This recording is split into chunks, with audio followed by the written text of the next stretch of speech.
وما أرسلنا من رسول إلا ليطاع بإذن الله ولو أنهم إذ ظلموا أنفسهم جاءوك فاستغفروا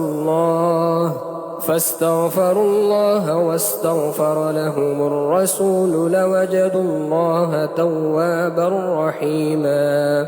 فلا وربك لا يؤمنون حتى يحكموك فيما شجر بينهم ثم لا يجدوا في أنفسهم حرجا مما قضيت ويسلموا تسليما.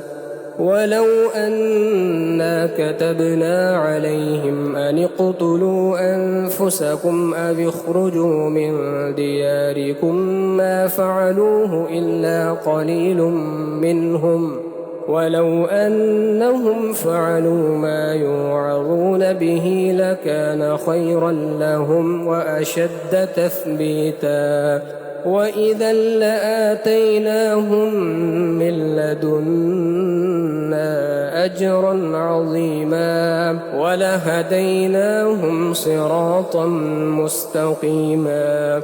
ومن يطع الله والرسول فأولئك